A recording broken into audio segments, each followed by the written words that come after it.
Vamos começar mais um treinamento da Artistas da Monitoração, agora com focos em comandos Linux.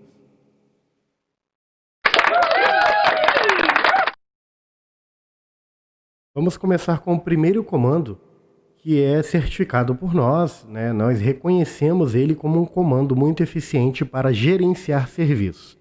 Uma ferramenta de gerenciamento central para controlar o seu sistema de inicialização, o init, permitindo gerenciar, verificar status, alterar estados de inicialização de todo o seu sistema Linux.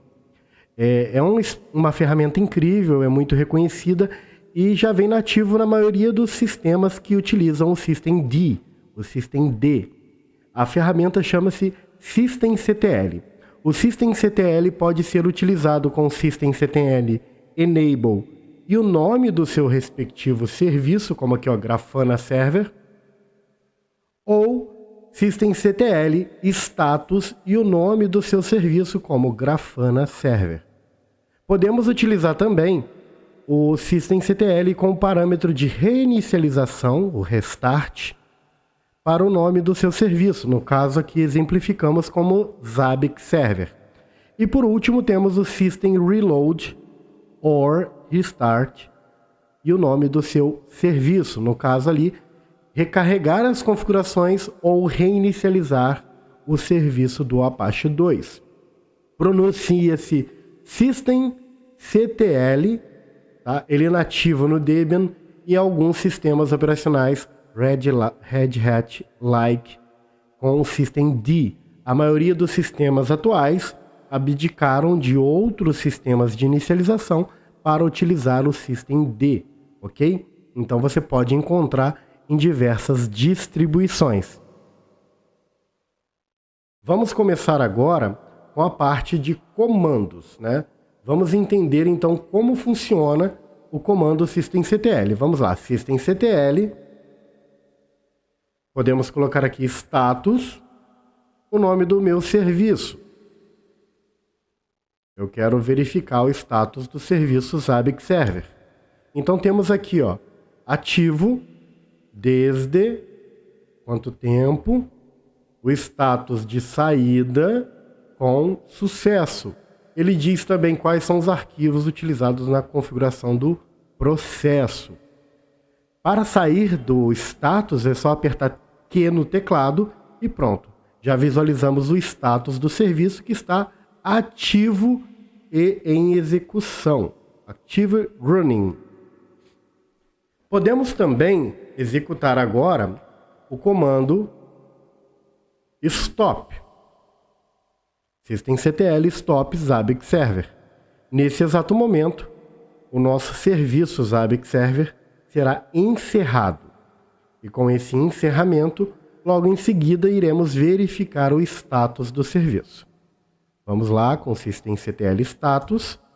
Podemos observar que ele foi carregado, porém ele está inativo, morto, desde 3 segundos atrás, e todo o processo aqui de finalização do daemon, do software Zabbix Server.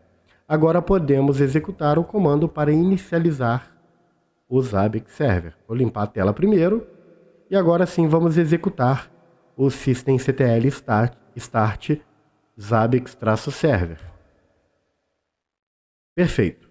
Dessa forma, podemos utilizar o systemctl status para verificar que novamente ele está ativo e em execução.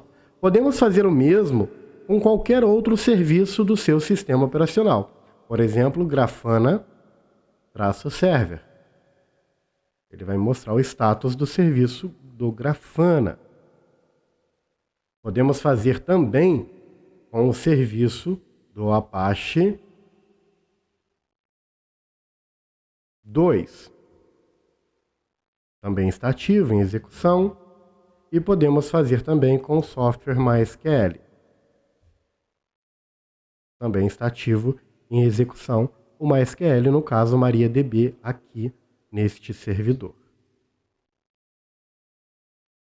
Próximo comando trata-se de um comando que tem como intuito a verificação de estatísticas de rede. chama-se NetStat.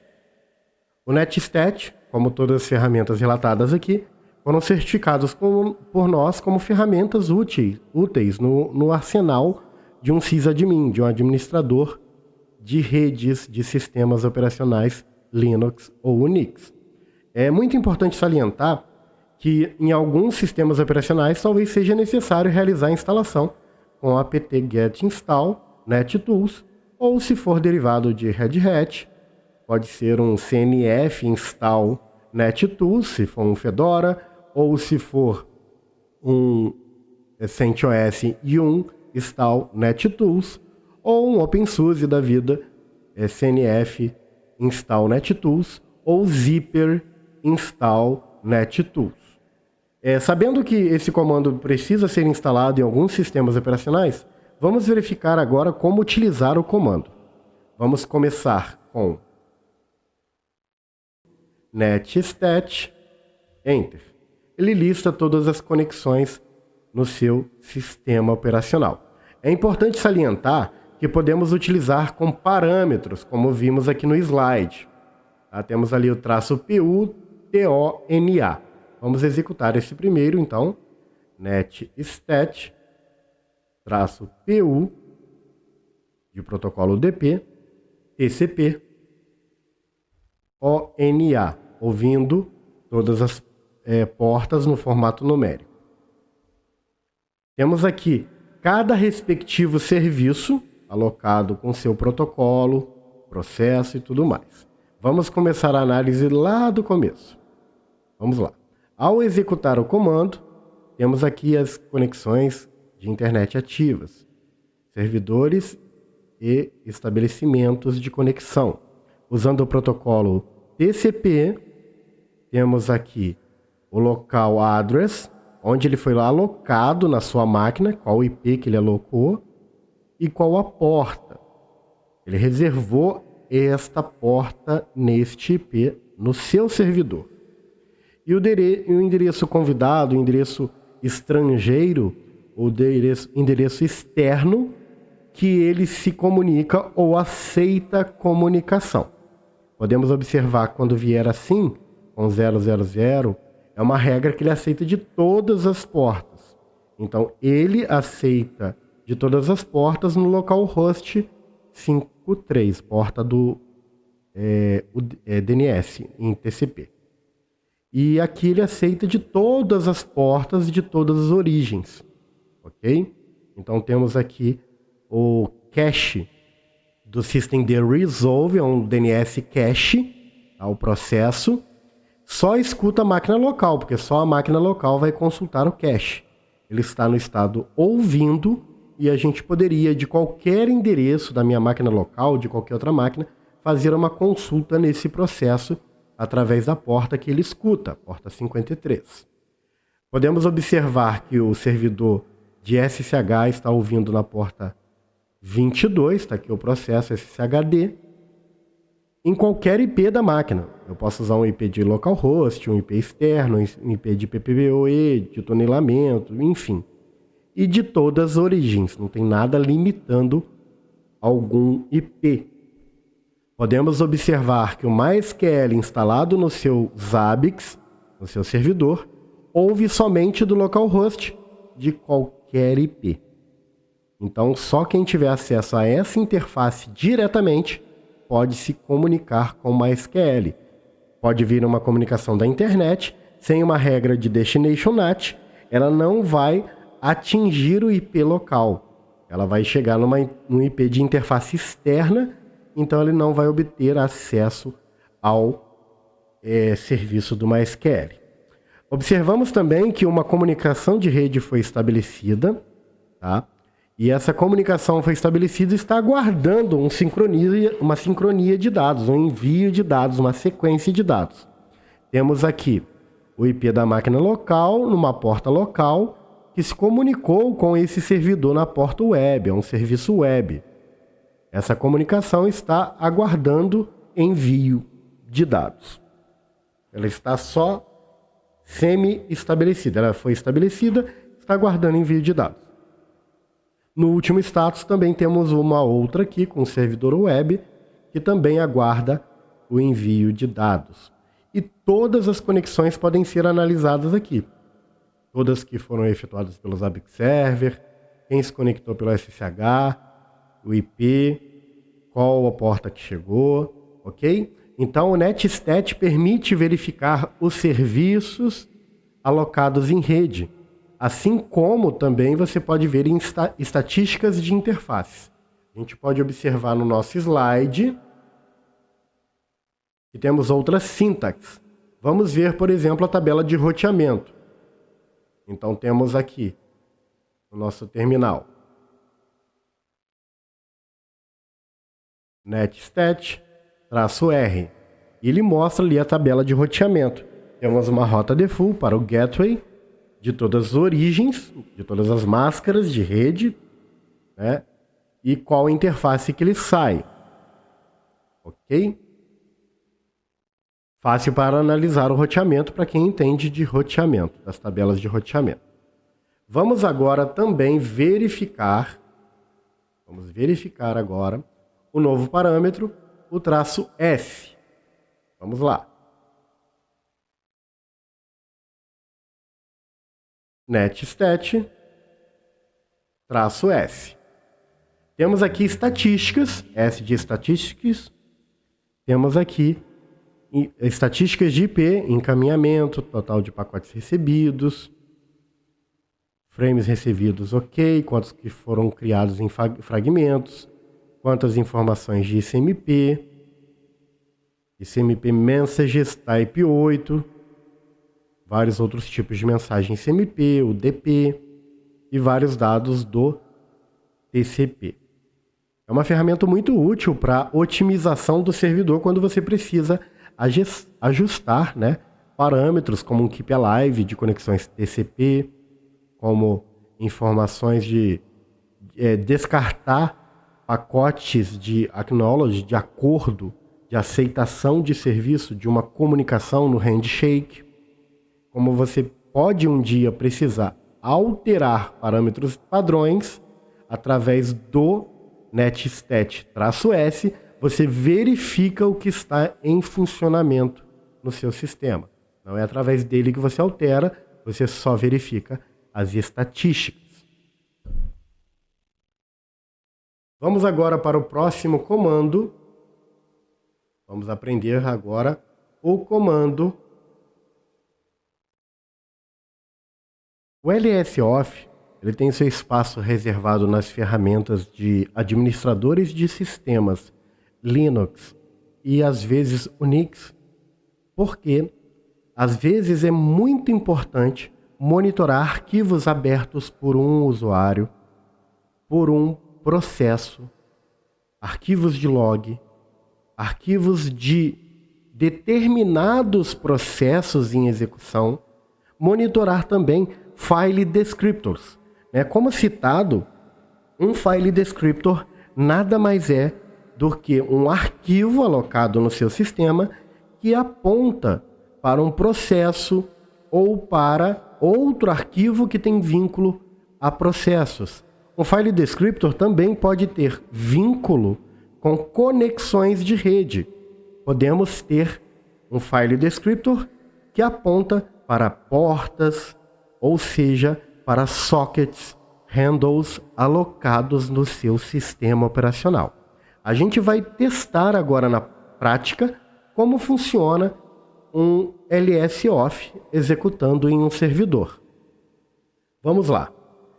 Basicamente, a gente começa entendendo que existem processos no nosso servidor. Tem processo do Zabbix, tem do MySQL, tem do Apache. E se eu quero, por exemplo, listar os processos, os arquivos abertos por esse processo, eu posso colocar aqui, ó, LSOff Apache 2, com o parâmetro C. Enter, ele vai mostrar todos os arquivos que este processo utilizou, ok? Desde arquivo de log até bibliotecas, tudo que ele utiliza para a sua execução, tudo que ele tem vínculo, tudo que está registrado na memória para utilização e funcionamento dele. tanto para escrever um log, quanto uma biblioteca que ele vai utilizar de um outro sistema, ok? Também entendam que ele vai ter ali file descriptors apontando para conexões de rede. Então a gente agora vai mudar, ao invés de verificar informações do processo, pegando todos os arquivos, a gente vai parametrizar aqui dizendo que só quer informações de IPv4. E teremos ali, perdão, é antes do processo, desculpa, eu falhando aqui, traço I, 4 e Enter. Ele vai mostrar as conexões TCP.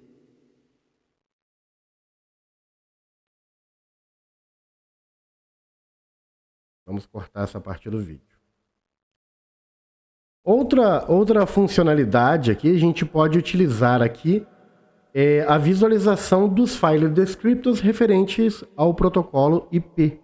Né? A gente pode alocar, exibir o que está alocado no formato numérico, mostrando as portas. Tá?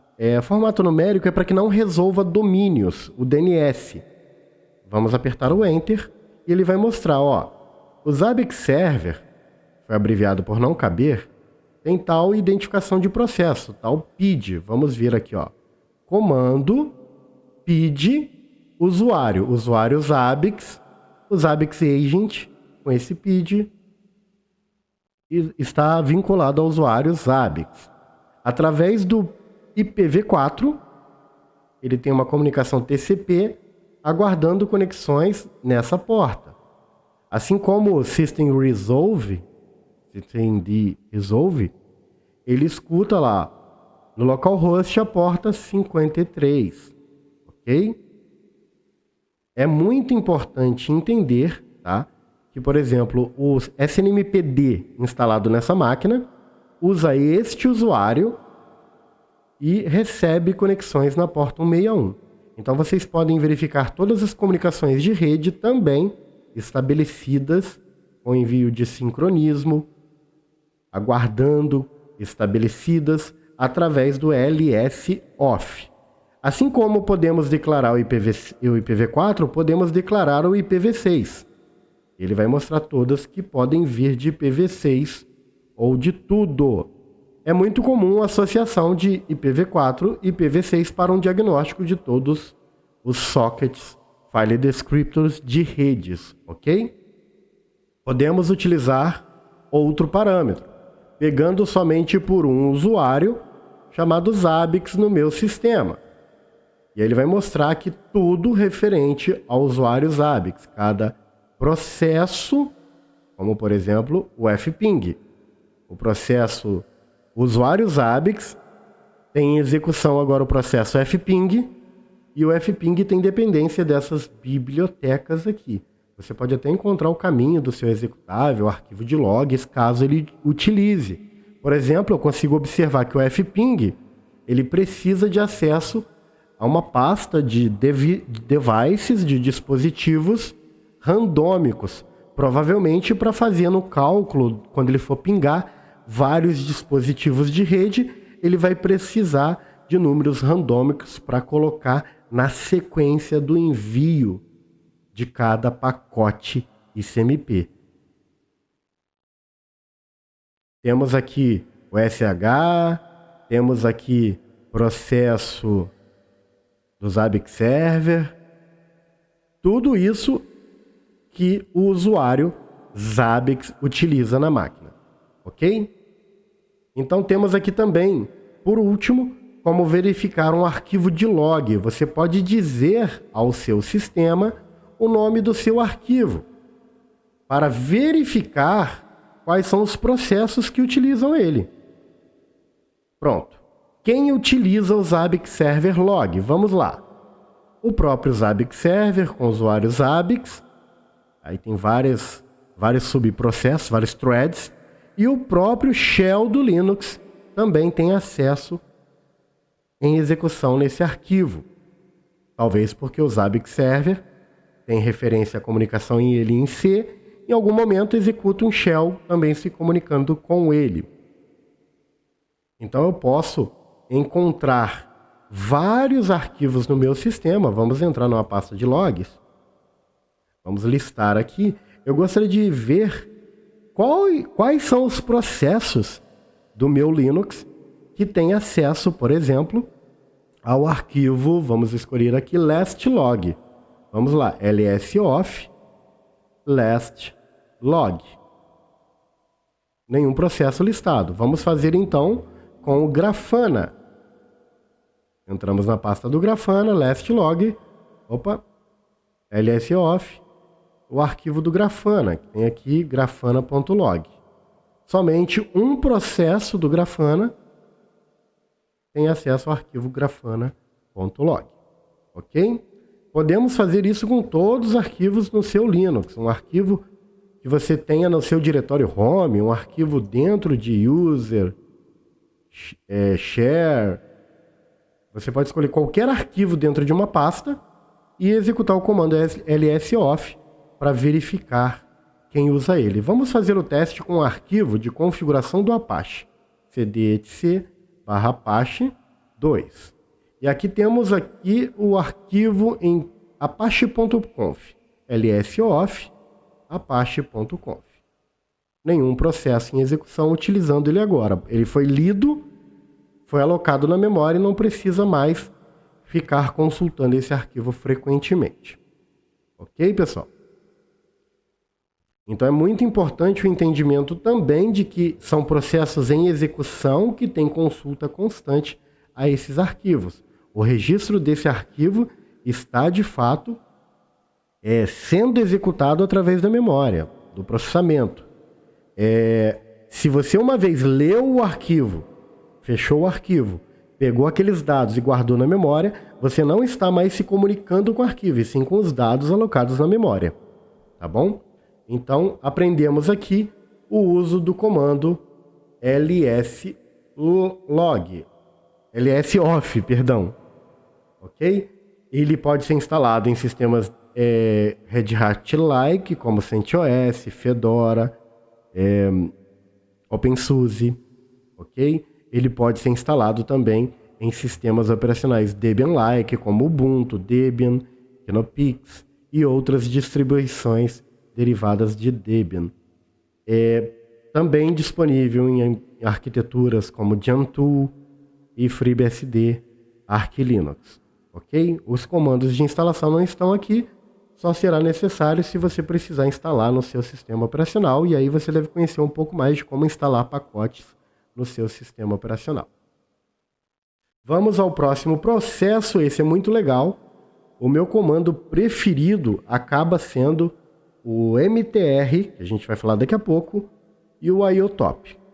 Vamos lá. E um pouco de lsoff também, que me dá um poder muito legal de diagnóstico, troubleshooting do meu servidor, para analisar os processos, usuários e arquivos. Mas voltando aqui ao monitorar discos, né? Como analisar informações de entrada e saída I/O, input e output do kernel do seu Linux, e exibir uma tabela que você tem lá a concorrência de threads por processo na entrada e saída de dados. É bem simples o comando. Vamos à execução dele. O I/O funciona da seguinte maneira, né? Você tem a entrada, input, output, a saída. Vamos então observar que apt install iotop, no meu caso já está instalado, ele vai dizer aqui, ó, iotop está instalado na versão mais nova, ok? Vamos limpar a tela, iotop. Temos aqui, tá, o uso monitorando em tempo real, tá, da sua controladora de disco, do seu sistema em si, todos os processos que tem consulta de entrada e saída. Tá? Você pode ter uma escrita ou uma leitura de dados. Então a gente tem aqui, ó, total de leitura e escrita no disco, total de escrita no disco e total atual de escrita. Não estamos lendo nada do disco, mas escrevendo com frequência nele. poucos dados estão sendo consultados. A gente observa que não tem nada de leitura na coluna aqui, ó, disk read, por nenhum processo. Agora a escrita, já temos aqui o banco de dados MySQL escrevendo com frequência tudo aquilo que ele monitorou através dos Zabbix. O Zabbix envia para o MySQL e o MySQL aloca lá no disco. Este módulo aqui, que sempre vai estar próximo de algum processo com bastante uso, é o módulo do seu kernel, que faz acesso à controladora de disco, seja ela RAID, SATA ou qualquer outro formato de conexão e acoplagem do seu módulo físico de disco. Existem vários módulos no kernel. Esse daqui é o JDB2 com alocação do disco lá em SSD e SATA, tá bom? Existem vários módulos, cada um pode ter um nome diferente, dependendo do modelo do equipamento e da tecnologia dele. O importante é você identificar que entre colchetes ali provavelmente vai aparecer um módulo do seu disco. Os processos entre colchetes são processos do kernel. Não é um processo em execução por você. Você foi lá e colocou ele para executar. Não é um daemon ou um programa do Linux, e sim um processo do usuário root ou invocado pelo kernel ou pelo próprio usuário root. Podemos observar aqui que os processos do usuário root estão entre colchetes.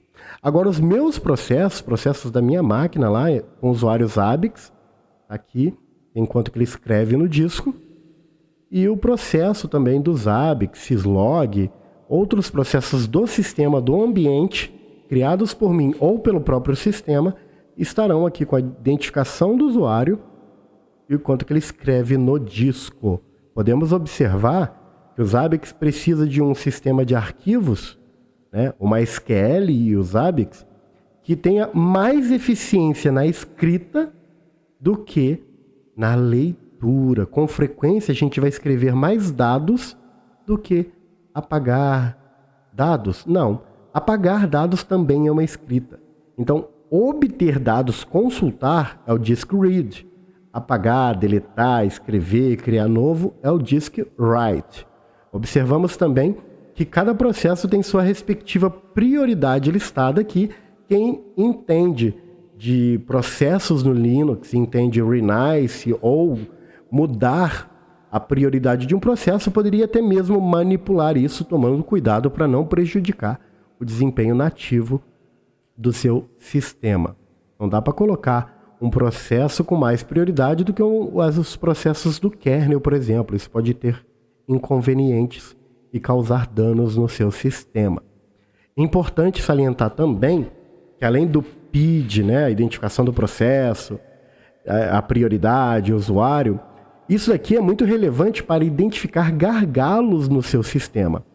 Ou seja, se você observar vários processos ali com muito uso de disco e principalmente usando o arquivo de paginação do Linux, o arquivo de swap, significa que você deve colocar mais memória no seu sistema operacional, porque a entrada e saída de dados está consumindo arquivo de paginação no próprio disco, diminuindo a performance do seu disco.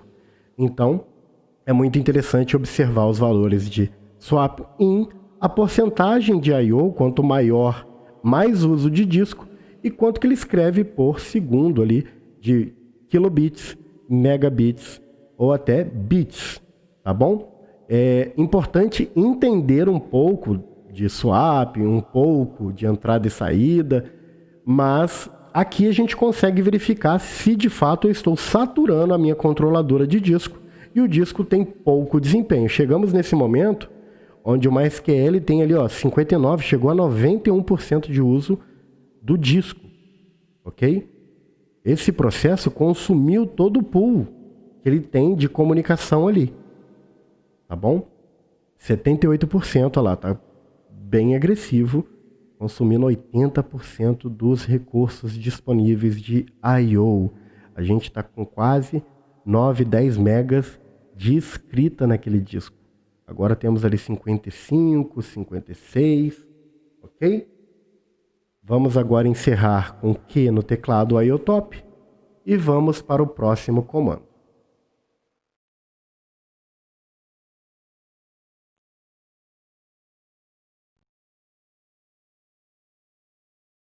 Este é um dos meus preferidos.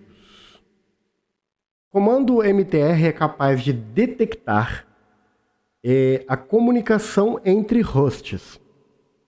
Ele envia pacotes de tempo de vida, o TTL, o Time to Live, tempo para viver, observando o tempo de resposta, os milissegundos de resposta entre estes roteadores.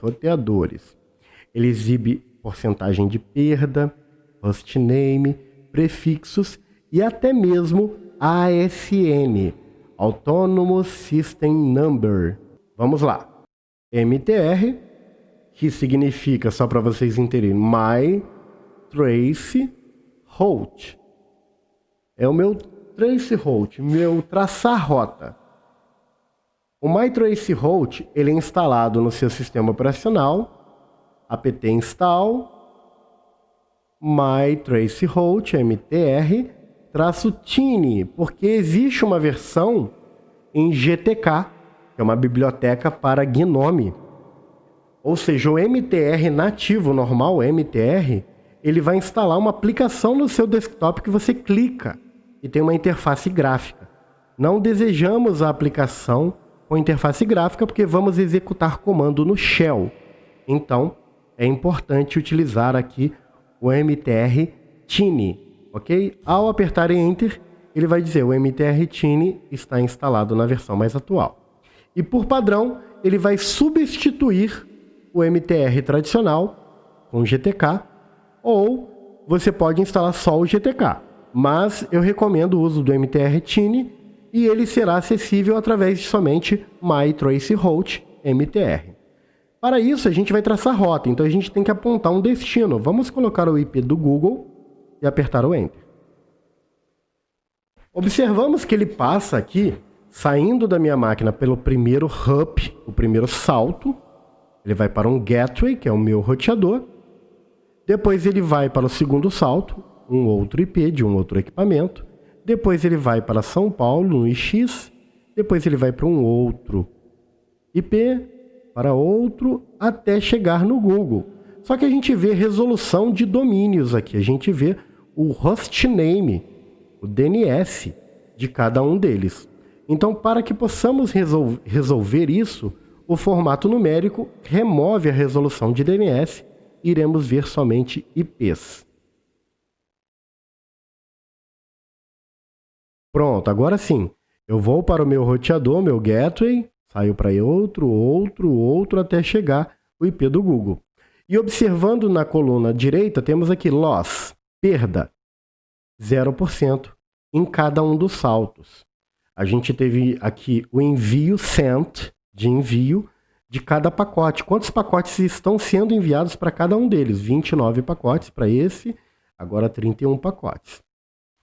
A última média, o último valor, perdão, desculpa, em milissegundos. Aqui já é a latência. A média do total que enviamos 50 pacotes. A média é 0,3 milissegundos.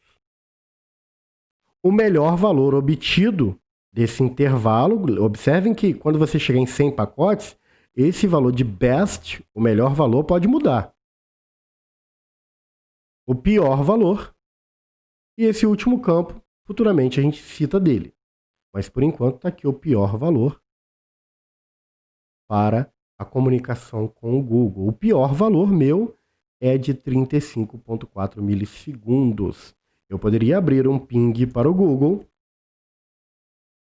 e observar que eu tenho aproximadamente 32, que é o valor atual, mas ele já obteve um valor péssimo lá, o pior valor, de 35. Muito interessante para analisar comunicação em redes, o MTR, o My Trace Route. Começando novamente aqui com Ctrl+C. Tem umas coisas bem legais no nosso MTR, por exemplo, ele diz aqui, ó, DD Display Mode. Só apertar D no teclado, ele muda para você ver aqui os envios e perdas. Você pode mudar também para o formato numérico, apertando D novamente e voltar para o tradicional com D. Ele voltou para o formato tradicional, que é o que eu mais gosto de utilizar. Mas tem uma informação importante. Eu não quero organizar os campos aqui, mudar isso, porque eu gosto desse campo aqui onde eu vejo. Ó, tenho perda de 0%, enviei 43, 44 e minha média é 0,3. Já me deu uma informação relevante. Se eu quiser saber o pior valor está aqui, o melhor está aqui e o último valor enviado está aqui. Pronto. Mais uma coisa bem legal, que se eu deixar isso aqui monitorando muito tempo, de repente eu quero começar tudo de novo e não quero sair da tela. Então eu posso apertar R de Restart Statistics. R, ele zera e começa tudo de novo. Ok? Vamos agora utilizar o formato Z. O formato Z coloca no campo, ao invés de somente o IP ou DNS, ele coloca o Autonomous System Number. E através disso fica muito fácil, sem executar consultas por esse IP em outro local, sem executar ROIs ou fazer um ASNN lookup para procurar qual é o ASN de um IP, ele mostra para mim todos os AS conhecidos. Ele, por exemplo, ele não identificou nesse daqui, porque apesar dele ser do IX, ele aponta para o ASN do Google. Então ele não sabe ainda qual é, ele não soube descobrir qual é o ASN. E aqui também, dentro da minha rede interna, obviamente, ele não vai saber qual é o ASN. Ok? Lembrando que ele só faz diagnósticos em equipamentos que você saltou. Eu saltei do meu roteador direto para este equipamento. Roteador lá no meu provedor. E do meu provedor fui direto para São Paulo. Não passei por mais nenhum equipamento roteando. Ok? Então temos aqui 3 IPs do Google, porque está no ASN do Google e 0% de perdas para ele. Se eu, por exemplo, preciso fazer um diagnóstico no Zoom.us -numérico para não resolver DNS com o formato de Autonomous System. Eu tenho tudo aqui, ó. Quantas rotas eu tenho? Algumas omissas, ocultas. Eu passei por vários roteadores que não me dão informação nenhuma, nem de ping através do ICMP, nem de envios de pacotes através do DP. É interessante salientar que o MyTraceRoute faz o diagnóstico através de ICMP e UDP. Ok? Então temos aqui ocultos. Olha como que eu fui diferente agora. Eu cheguei no roteador da empresa e ele disse lá no roteador da empresa lá, que me provia serviço, ó, o caminho não é mais lá ir pelo IX, vamos por outro lugar.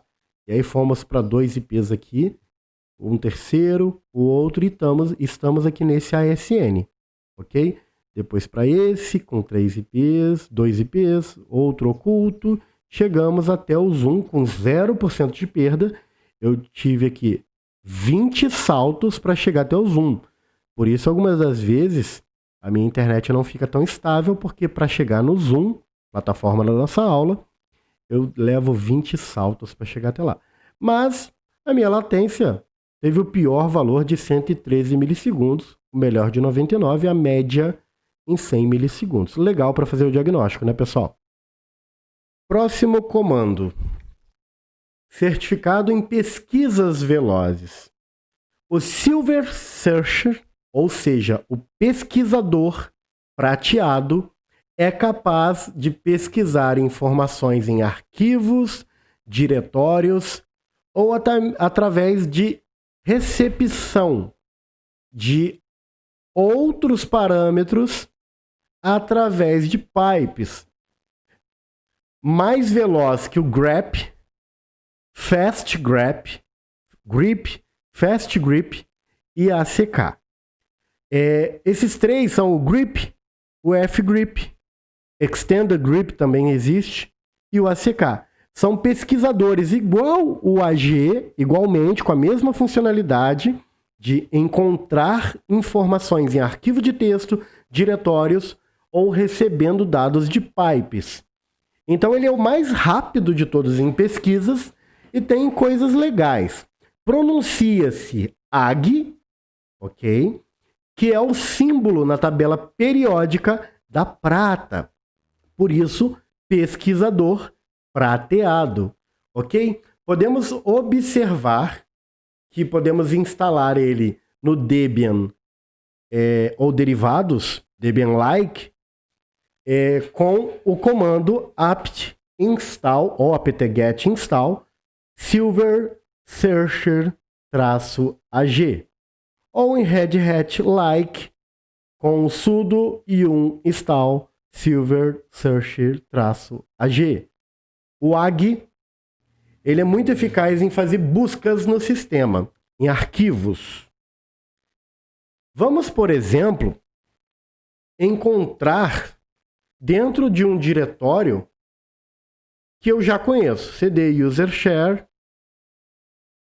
mibs, snmp, mibs. Vamos aqui listar, temos vários arquivos aqui, né? Então imaginem que eu queira encontrar aqui dentro da pasta do IETF, dentro dessas mibs, uma palavra referente a uptime. Então vamos a G, uptime. E ele vai mostrar todos os arquivos que tem a palavra uptime, dizendo ainda a linha do arquivo que contém essa palavra. Podemos encontrar aqui, por exemplo, vamos procurar aqui com a G, if in octets. Diferente do grep, do fgrep e do egrep, fast grep, grep e o extended grep, ele não utiliza case sensitive nativamente. A gente pode até habilitar. Mas, então, significa que tanto faz maiúsculas ou minúsculas. Então, aqui, ó, procurando if in octets, ele encontrou todos esses e disse aqui que na ifmib, if in octets é declarado nessas linhas. E é muito legal para depois vocês poderem traduzir a MIB, já que você sabe que nessa MIB tem a informação de octetos. Eu posso, por exemplo, entrar num diretório de vendors e dentro desse diretório aqui dizer assim: eu quero informações de hotspot. Vamos aguardar. Ele é o pesquisador mais rápido de todos os outros pesquisadores. Então ele já disse para mim, olha só, dentro da pasta Netgear tem um arquivo que tem sim informações de hotspot. Netgear tem o mesmo arquivo, por sinal. Em outras linhas também tem referência a hotspot. E agora eu poderia fazer mais um filtro, porque como eu expliquei, ele aceita pesquisas oriundas do pipe. Eu posso dizer, ó, você encontrou tudo que tinha de hotspot, agora pega só o que tiver a palavra em algum lugar microtik. E ele vai dizer ali, ó, tudo que ele encontrou oriundo do diretório microtik a mib microtik. Então, este comando acrescenta muito na execução das suas tarefas de encontrar OIDs na sua MIB. Porque você pode dizer, ó, encontra tudo de hotspot, mas eu quero ver da Cisco. Será que tem? Tem, olha só, tem MIB da Cisco. Ah, então peraí, vamos ver aqui, eu quero encontrar informações de UPS. Olha o quanto de informações com UPS. Mas é claro, pessoal, olha lá, ele pegou groups, ele pegou unidade de power supply, ok? Então fiquem atentos ao filtro que você monta, tá bom? Mas ó, na Aruba a gente pegou muitas coisas de grupos. Vários fabricantes, várias informações. Vamos melhorar o exemplo? Que, por exemplo, eu quero a palavra voltage. Aí ele vai encontrar em todos os fabricantes. Microtik, Tricon, Aruba, BTI, Netlink. Olha o quanto de informação. Aí eu filtro para ver se, por exemplo, tem de Cisco. Eu tenho informação de voltage na Cisco? Opa, comando errado. Faltou o Silver Search ou AG. Olha o quanto de informações que a gente tem de voltagem referente a Cisco. Cisco 7300, plataforma. E aí, pessoal, é claro que você vai observar qual diretório que você tem que entrar e qual arquivo e faz lá o trabalho que você já aprendeu, tá bom? Isso é muito importante. Não adianta achar que vou encontrar o ID aqui com AG.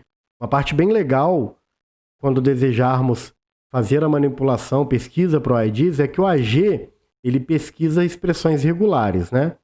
Então, ignora maiúsculas e minúsculas, tanto faz. Mas se eu quiser, por exemplo, pesquisar esse número, ele não vai funcionar, porque ele vai entender que pode vir qualquer caractere aqui no meio, 2, 3, 4, porque o ponto é uma expressão regular, é um símbolo que representa N, qualquer caractere ali no meio. Então, ao invés de ter qualquer caractere aqui no meio, um caractere só, ou 2, ou 3, a gente vai dizer para ele, não, eu quero um ID assim, ó, 1.2.1.3.6.4, um exemplo. E para que a gente possa utilizar este formato, que é o do ID, a gente vai colocar o parâmetro Q maiúsculo para que seja literal, exatamente do jeito que está escrito. Enter. Ele encontrou ali somente aquele OID. Então, pessoal, chegamos aqui ao encerramento de uma aula de comandos Linux. Aula que acrescenta nos conhecimentos de SNMP e Grafana com os Zabbix. Ok? É muito importante salientar que o foco deste treinamento é totalmente o SNMP, mas vocês aprenderam aqui comandos Linux, um pouco de Zabbix e Grafana, além de que algumas perspectivas, conhecimentos alheios, como do sistema operacional Linux. Aqueles que estiverem interessados, existe o nosso treinamento avançado em servidores Linux. Pode entrar em contato conosco, que passamos para vocês lá detalhadamente mais informações, data de matrícula, turmas abertas. Vejo vocês no treinamento avançado de Zabbix e Grafana número 2, onde abordamos triggers, abordamos back-end avançado, a performance do servidor e Grafana com a criação de menus interativos similares a programas. Me despeço aqui, até o próximo treinamento.